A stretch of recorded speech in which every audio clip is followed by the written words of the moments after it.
Hello guys, Zaga here. In this video I'm gonna show you some tips of Baldur Gate 3. I hope you enjoy and let's go. The first tip, it's about movement.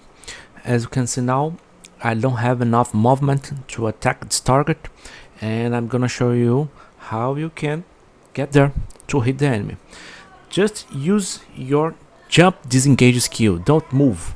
First you jump, then you move, and that will increase your distance that your character can do. So you jump and just movement to the target and attack him. As you can see, attack that I can't hit, now I can hit.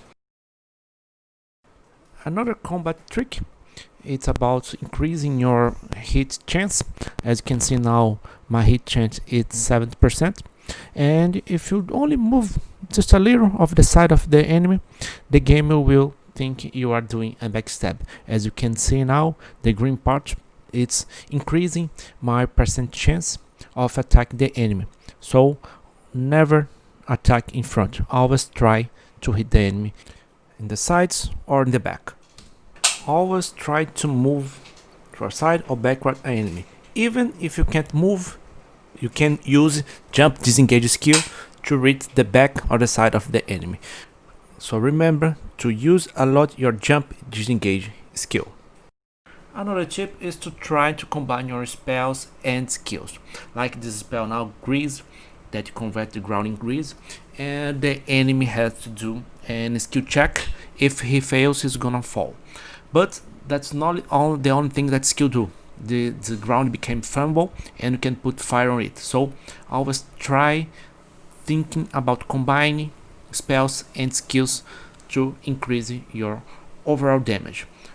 As you can see now, I'm gonna cast Grease and then I'm gonna cast fire on it. The enemy fall and I'm gonna put the ground on fire. As you can see, if you put your mouse in the ground, it is described that it's flammable. Just cast your fire spell, use an item, and boom, fire everywhere. Another combat tip is to use shove every time you can. It's a bonus action, so you can attack and use it. Look, I attacked the enemy right now, then I missed and used shove.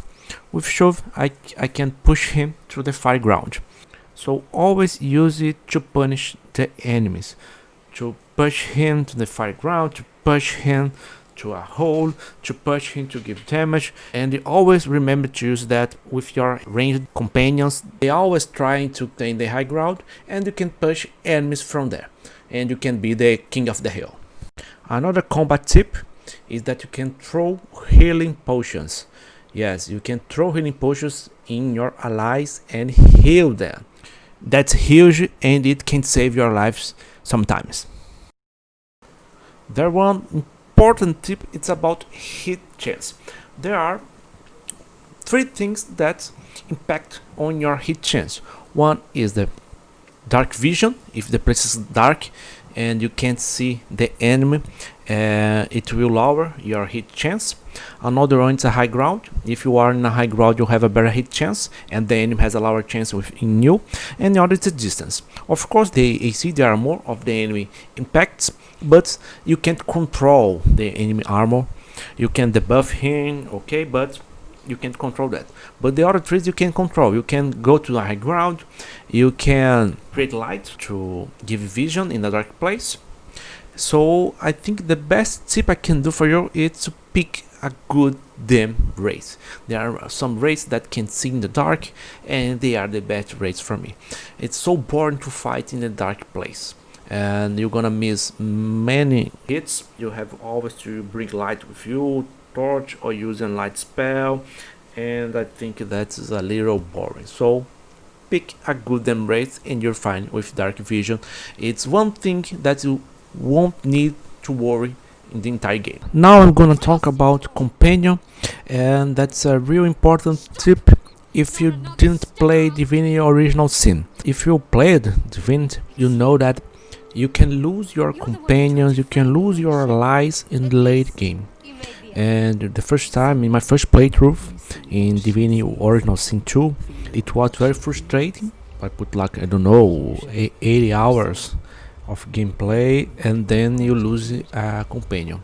So I don't know if it can happen here in Baldur's Gate 3, but I think it's important to talk about this for the guys that didn't play the game, the Divinity Original Sin, and to show them that the possibility of you can lose your companion if you do something that they don't like.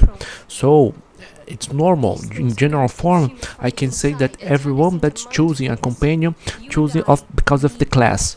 You think, oh, I'm a fighter, so I'm gonna need a mage, a wizard, a ranger, a cleric, and you try to make a synergy with each class. You try to combine the class, so it's in general form. That's the way that you choose your companion. But in this game, I think that you have to choose it by the way of want to play, by your play style. Cause if you want to be a criminal, if you want to be an evil guy, you have to choose companions that agree with what you're doing. So if you pick a companion that's think about honor, that's good, they will don't like what you're doing and they will complain a lot, and your reputation with him will be bad, and he can leave your party. So the tip for you is to pick the companions that agree with your play style. What you want to do? Are my companions going to like this? They agree with me in my decisions. So I think that's the way you have to choose your companion. The last tip of this video is about steal. You can steal anyone in the game, you can steal any trader, any person, but the game makes a little hard to steal someone important in this game. So you're gonna steal, Kaga, and she has a room with many people and everyone is looking. Zevlor has a guard in his room that makes a little hard to steal him. As you can see now, there's a guard in the room where you can steal him. So there is a trick that you can do to open a space to steal him. The simple way to do that is just talk. You pick another structure and talk to the guard and put the guard to look to another side so you can go and steal there.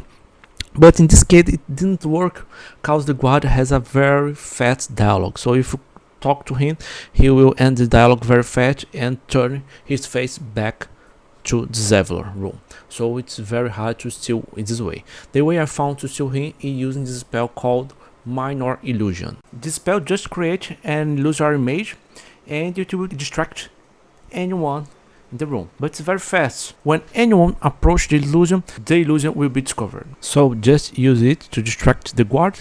During this time, just steal Zevlor. So that way you can steal anyone important in the game with talking or with illusions. So this is it, guys. Thanks for watching. If you like this video, just subscribe to the channel. Thank you and see ya.